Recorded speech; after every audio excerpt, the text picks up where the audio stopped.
अस्सलाम वालेकुम नाजरीन। पहली जंग आज़ादी और मकनपुर शरीफ। इस वक्त जबकि हम अपनी आज़ादी की सिल्वर जुबली मना रहे हैं, उन कुर्बानियों को याद कर रहे हैं जो हमारे रहनुमाओं ने इस मुल्क को गैर मुल्की तसल्लुत से आज़ाद कराने के लिए दी थी।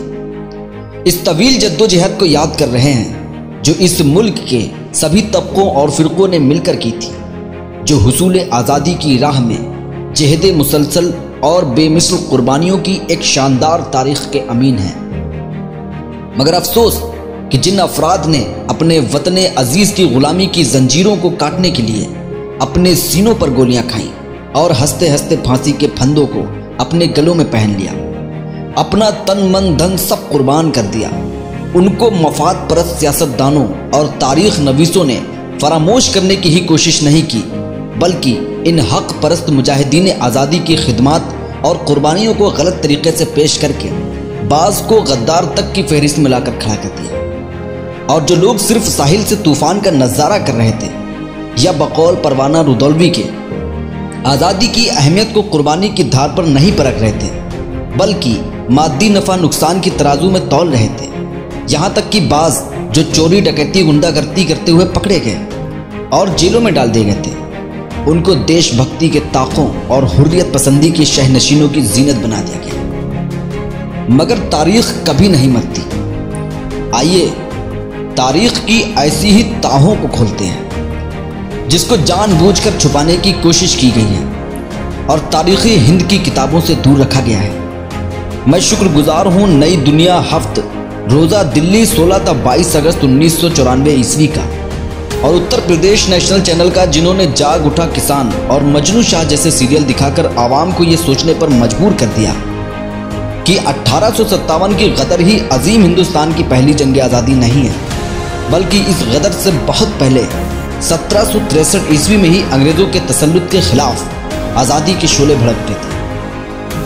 History of the freedom movement of India volume टोटा टॉर्चर 1967 ईस्वी एडिशन घोष J.M. सन्यासी एंड फ़कीरैन बंगाल कलकत्ता 1930 सफ़ा 10 वगैरह की औराक गर्दानी से पता चलता है कि जालिम अंग्रेज़ों के तसल्लुत के खिलाफ सबसे पहले बाबा मजनू शाह ने अलम बगावत बुलंद किया था, जो सिलसिले आलिया मदारिया के मशहूर गिरोह मलंगान से ताल्लुक़ रखते थे और वो हिंदुस्तान के बड़े खित्ते बंगाल, उड़ीसा और बिहार के मुसलमानों के रूहानी पेशवा थे, जिनसे हिंदू भी बेपनाह अकीदत रखते थे। आगे चलकर इस बगावत में बाबा भवानी पाठक ने इनका भरपूर साथ दिया। ये साहिबा पंथ के सन्यासियों के रहनुमा थे।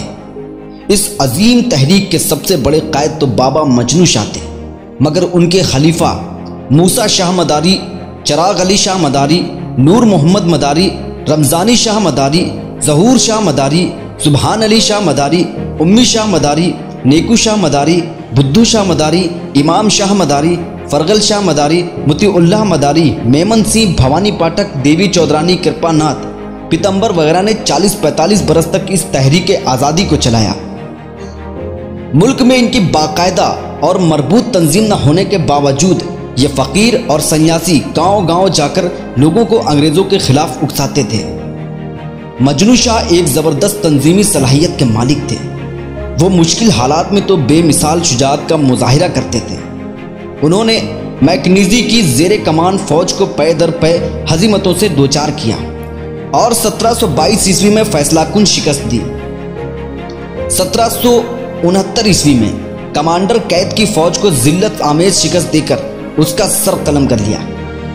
1771 ईस्वी में मजनू शाह ने अपने मस्तानगढ़ के किले में मोर्चाबंदी करके लेफ्टिनेंट ट्रेलर की फ़ौज के छक्के छुड़ा दिए और बाहर निकल गए, जहां किसानों और दस्तकारों का एक बड़ा लश्कर आपके साथ हो गया। वजह यह थी कि दस्तकारों और किसानों को अपना सारा माल अंग्रेज़ सौदागरों के हाथ बेचना पड़ता था, वो भी ईस्ट इंडिया कंपनी के तय किए हुए दामों पर। और जब किसान अच्छे दामों किसी और के हाथ माल बेचता हुआ पकड़ा जाता तो उसे चाबुकों से मार मार कर जेल में डाल दिया जाता।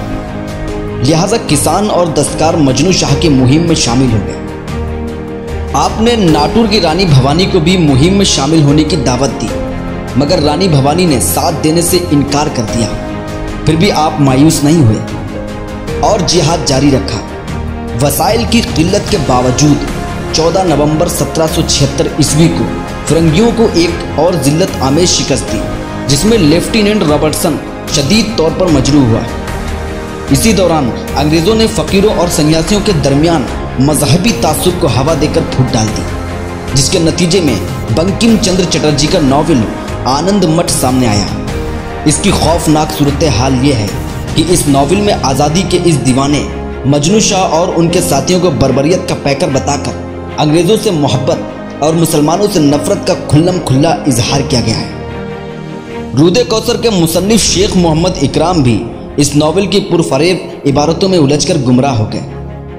इख्तलाफात इतने बढ़े कि बाबा मजनू शाह की तहरीक मांद पड़ने लगी और संगीन खतरात पैदा हो गए, यहाँ तक कि उनको अपनों से भी खतरा महसूस होने लगा। हम वतनों के इन इख्तलाफात को ख़त्म करने और बाहमी इत्तेहाद व इत्तेफाक को दोबारा हासिल करने के लिए मजनू शाह ने पूरे शुमाली बंगाल पूर्णिया से जमालपुर तक का दौरा किया और मुजाहिदीन की असर नौसफ बंदी की और छापामार तरीक़े को बेहतर समझा। अचानक किसी इलाके में नमूदार होते और फिरंगियों पर टूट पड़ते। 1786 ज़िला बगोरा के एक गांव मोंगरा में आप अचानक नमूदार हुए और लेफ्टिनेंट बरिनान की फौज पर इतना ज़बरदस्त हमला किया कि अंग्रेज़ फौज के पांव खड़ गए और इसी जंग में मजनू शाह शदीद तौर पर ज़ख्मी हो गए और ज़ख्मों से चूर मकनपुर शरीफ चले आए और अपनी कड़ी में क़याम किया।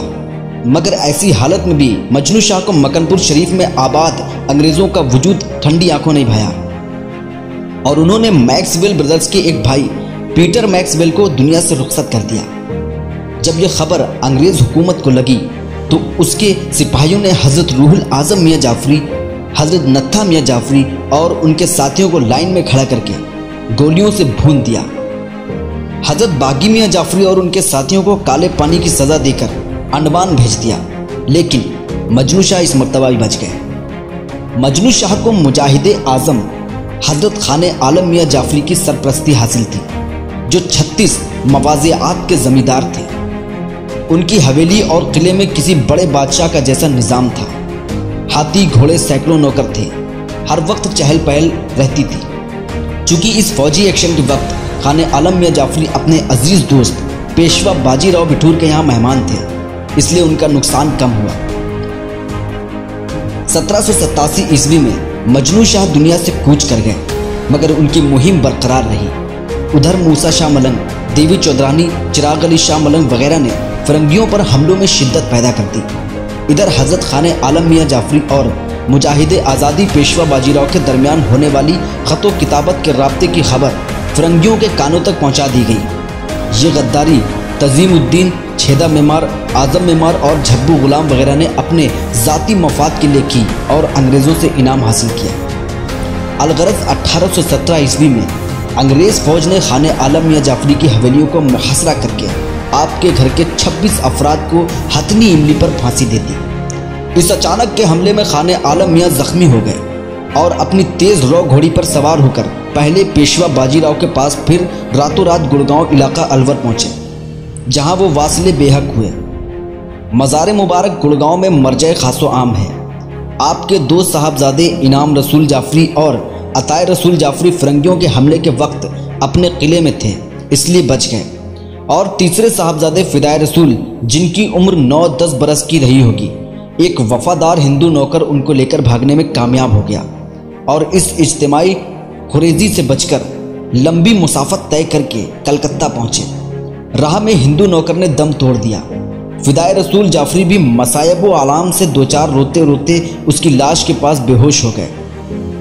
डॉक्टर क्लार्क पाइन, जो सिविल अस्पताल कलकत्ता के सिविल सर्जन थे, लावलद थे, उन्हें अपने घर उठा ले गए। उनकी तालीम तरबियत और खुर्दो नोश के लिए 2 मुसलमान, मीर शाकिर अली और मीर करम अली को तैनात कर दिया। 1839 ईस्वी में डॉक्टर क्लार्क पाइन दुनिया से रुखसत हो गए और आप लखनऊ चले आए। यहाँ नसीरुद्दीन हैदर बरसरे इख्तिदार थे। उनके इसरार पर आपने किताब मुफीदुल अजसाम लिखी, जो यूनान में आज भी चलती है और जिसमें उन्होंने मुंदरजा बाला हालात का भी तज़किरा किया है। कुछ अरसे लखनऊ में क़याम के बाद आप मकनपुर शरीफ चले आए। सब कुछ बर्बाद हो चुका था, सब कुछ नीलाम हो चुका था। 1857 ईस्वी में हकीम सैयद फिदाए रसूल जाफरी अपने कुनबे की कत्लो गारत करी का बदला लेने के लिए नाना साहब बिठूर के साथ हो लिए और अंग्रेजों की सारी फौज को कानपुर से खदेड़ दिया। जब जनरल ह्यूलॉक ने नाना साहब को नेपाल भेज दिया तो आप नासिक चले गए, जहां आपने कुतुबुल मदार रज़ियल्लाहु ताला अन्हु के चिल्ले शरीफ पर पनाह ली और फ़कीरों को अंग्रेज़ों के खिलाफ भड़काया। फ़कीरों को मुनज़्ज़म करने के बाद आप मकनपुर चले आए। मजनू शाह की गढ़ी हो या बुद्धू तकिया, अंग्रेज़ों की कोठी हो या खाने आलम मियाँ की हवेलियाँ और किला हालात ज़माना के थपेड़े बर्दाश्त न कर सके। आज कुछ निशानियाँ बाकी हैं। मसलन 26 शहीदों के मज़ारात हवेली में थे जो अब मवेशी अस्पताल के पास है। हवेली की जगह मकनपुर का सदर बाज़ार, मवेशी अस्पताल, कन्या विद्यालय, पंचायत घर, दुकानें, मेला तहसील वगैरह बना हुआ है। मेला तहसील से मिली हुई वो मस्जिद अभी भी महफूज है जिसमें हवेली की मस्तूरात नमाज अदा करती थी। मकनपुर शरीफ के कुछ नाम नेहाद सियासतदानों ने जानबूझकर इस धरोहर को पंचायत में देकर इन शहीदों की निशानियों की मिट्टी खराब कर दी है। अफसोस कि प्राइमरी एजुकेशन के इतिहास में आज़ादी की इस जंग को एक जुमले में ही समेट दिया। प्लासी की जंग के दौरान सन्यासियों और फ़कीरों ने भी आज़ादी के लिए जिहाद किया। आज की तारीख़ नवीस भी पूरा क्रेडिट अपने रिश्तेदारों वगैरह को ही देना चाहते हैं। खुदा जाने इन्हें मदारियों, मदारी फ़कीरों, सिलसिले आलिया मदारिस से मुंसलिक आज़ादी के इन दीवानों से कौन सी दुश्मनी है जो इनका नाम आते ही भड़क